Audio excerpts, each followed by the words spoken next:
This here's from NBC News. It's called Twitter has grown under Elon Musk, mainly in the US, data shows, which is, kind of obvious. Social media is based in the US, Facebook, Twitter, Instagram. That kind of goes without saying. But of course, NBC needs to be negative towards Elon Musk. Their subtitle reads Twitter downloads have increased, especially in the US, according to independent analysis, but forecasting the app's future is not that simple. Well, forecasting the future for anything isn't always that simple. Let's see what they got though. And they feature this tweet here. We can't ignore the increased engagement on Twitter. I don't agree with some of Musk's decisions and how they were executed, but he is present and Twitter seems more alive since he took over. And the thing is, if you notice, Elon Musk tweets a lot. 10 hours ago, 14 hours ago, 18 hours ago, 19 hours ago, he's always tweeting. And that's a great thing. He didn't buy the platform and disappear behind the scenes and have cronies do things for him. He's active and not only tweeting, but answering a lot of tweets too. And not only tweets from people with big platforms, he answers people who've got like 5,000 followers, 10,000 followers sometimes. So, in that sense, I think he's doing a good job. And I think that's one of the reasons Twitter's more active. And the actual article begins here from December 1st, 2022, and says Elon Musk has generated fresh interest in Twitter, and you don't have to take his word for it. Data from two independent research firms, Apptopia and Sensor Tower, indicate that downloads and activity on Twitter are on the upswing in the weeks since Musk bought it, and in comparison to last year, appearing to confirm Musk's recent boasting that he has reinvigorated the social media app. But the situation is more complicated than a simple rise in downloads and activity. It always is for them. All right, what's the complication? According to Apptopia, downloads of Twitter in the US averaged about 125,000 a day during a recent 31-day period, a figure that's 23% higher than during the previous month and 42% higher than in a similar period last year. Then they go on to say that the growth outside the US wasn't as good, but that's probably not so abnormal.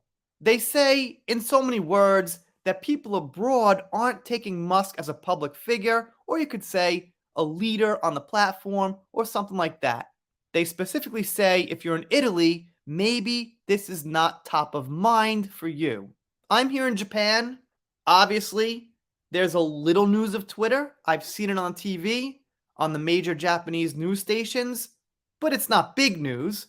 And people are seeing Elon Musk for the first time, some of them here. So, I mean, obviously, it's not going to hold the same weight as in the US. There's nothing political about it. No one in Japan cares about the political issues Elon takes the side of. So, I mean, I'm just saying naturally, it's going to be less of an impact outside the US. Then they go on to say that not everyone's going to want to pay $8, but they don't mention you don't have to. $8 is for a check mark, it's optional.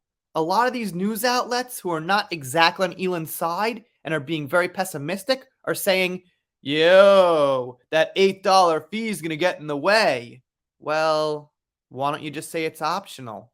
If they say it's optional, that would be better, more factual. They say that in Elon Musk's first month, that 16% more people installed Twitter, which is, hey, pretty good. That's a pretty nice jump.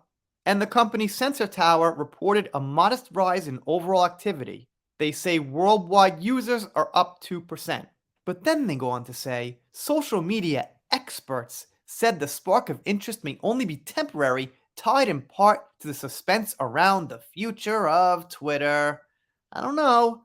I mean, you want to say complicated? Well, there's a lot of people now who have been kind of tiptoeing around certain issues and scared to say things because they didn't want to get shadow banned and banned, and now they'll be able to say those things and grow their accounts and keep putting their voice out there. And the people who oppose them are going to keep opposing them and be on the platform and put their voice out there. So I'm not sure if it's going to settle down. And now wait, light bulb. When the presidential election comes up, I can only foresee more activity on Twitter. Hey, I'm not an expert though. Maybe when the presidential election comes up, less people will talk about it. How's that for a prediction? Not so good. But again, I'm no expert. What do I know? Who talks about presidential elections these days? And it goes on to say this: Musk, the world's wealthiest person, according to the Bloomberg Billionaires Index, has repeatedly cited internal measurements as evidence of record signups of new users and record activity on Twitter overall. But the numbers do not appear to have been audited by outsiders, and Twitter is no longer a public company subject to government reporting requirements. They also say that Twitter did not respond to them for further details.